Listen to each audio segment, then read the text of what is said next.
Morning everyone, welcome back to our channel, to our new blog. সকাল সকাল উঠে পড়েছি, উঠতে একটু লেট হয়ে গেছে। অ্যালার্ম দিয়েছি, অনেকক্ষণ ধরে অ্যালার্ম বাজছিল, উঠতে পারিনি। দেন একজন দোকানের একজন স্টাফ এসে গেছে, ফোন করলো। দেন তাড়াতাড়ি করে উঠলাম। উঠে মিস্টাররা এখন জাস্ট বেরিয়ে গেছে দোকানে। আমি এখন রান্নাবান্নাটা সারবো, ঘরের টুকটাক কাজ সারবো, আর একটু বেরোনোর আছে, দোকানে যেতে হবে। তো দেখা যাক কি করি আজকে, কি না করি তোমাদের সাথে শেয়ার করব, ঠিক আছে। চাটা নিয়ে বসেছি। সকালবেলা একটু চা না খেলে না মুডটা একদম ঠিক হয় না। আর মিস্টাররা চা কফি কিচ্ছু খায় না, এটা একটা বড় সমস্যা হয়েছে আমার বাড়িতে। ও যেহেতু চাটা খায় না, সেই জন্য মানে আমারও চা খাওয়ার যে এনার্জিটা ছিল আগের মতো সেটা আর নেই। কিন্তু মাঝখানে তো মানে এমন হয়েছিল যে চাই খেতাম না, চা খাওয়া ভুলেই গেছিলাম। যেহেতু ও খায় না, আমারও আর করার মানে একার জন্য আর করতাম না, খাওয়া ধরে। কিন্তু তারপর মানে দেখলাম যে আমার একটু খেতেই ইচ্ছা করছে, এরকম করতে করতে খাওয়াটা বন্ধই হয়ে যাচ্ছে। সেই কারণে এখন করি, অল্প একটুখানি করে নিজের জন্য খাই। এখানে চলছে পটল ভাজা, কারণ আজকে পটল পোস্ত হবে। ঘটনাটা কি হয়েছে, বৃহস্পতিবার থেকেই নিরামিষ। বৃহস্পতিবার গুরু পূর্ণিমা ছিল, শুক্রবার আমাদের নিরামিষই থাকে এমনি নর্মালি। আজকে শনিবার, আজকেও নিরামিষ, সেই জন্য নিরামিষ। স্নান টান করে এদিকে ব্যালকনিতে এসে দেখছি ব্যালকনির অবস্থা একেবারে ঠিকঠাক নেই। মানে এই যে গাছটা দেখছো, যেটা সব থেকে বড়, এই গাছটা এনেছিলাম সেই অম্বুবাচীর আগে।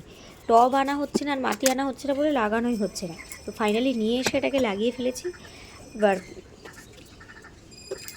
ঠিকঠাক হয়েছে। আরও কিছু টব এনেছি যেগুলোর মধ্যে মাটি দিয়ে এই দুটো গাছগুলোকে বসাতে হবে, কিন্তু মাটিটা টবটা একটু বড়, তাই জন্য মাটিটা কম পড়ে গেছে, সেই জন্য মাটিটা আবার নিয়ে আসবো। আর এই যে এদিকের গাছগুলো দেখছি, ওগুলো সব আমার মা লাগিয়ে দিয়ে গেছে।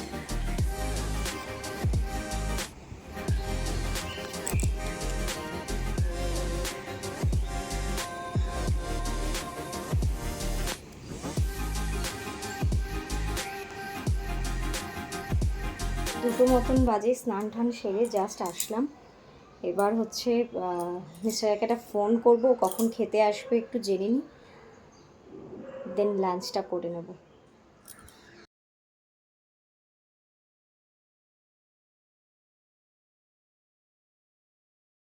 বিকেল 4টে মতন বাজে, আর এদিকে বৃষ্টি বৃষ্টি আসবে আসবে করছে, পুরো মেঘ করে এসছে।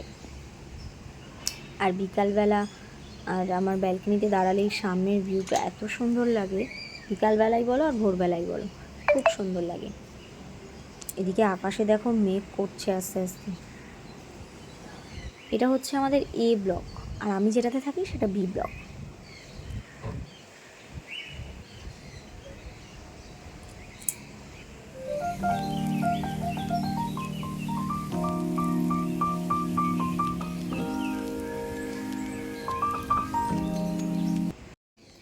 চলে গেছিলাম বিকালবেলা একটু মামার বাড়িতে, সেখানে মাসি এসছে।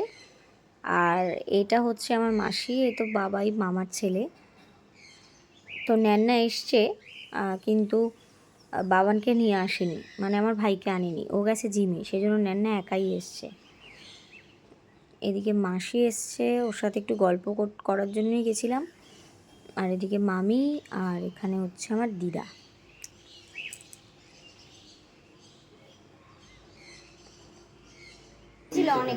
আমরা গেলে দিদা খুব খুশি হয়, সারাদিন অপেক্ষা করে থাকে যে একটু কখন আমরা যাব।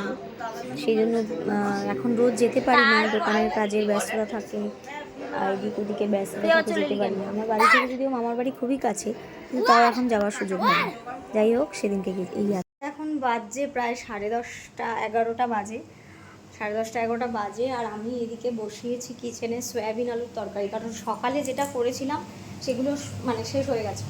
এখন এই আলুগুলো ভেজে রেখেছি, সয়াবিন আলুর তরকারি করব।